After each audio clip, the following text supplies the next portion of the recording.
بسم الله الرحمن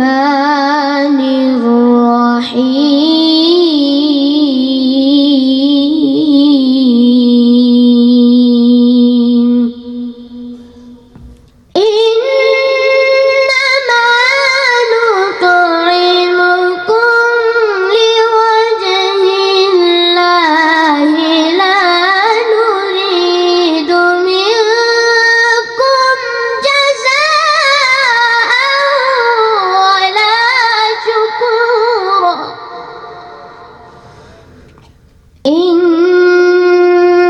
إنا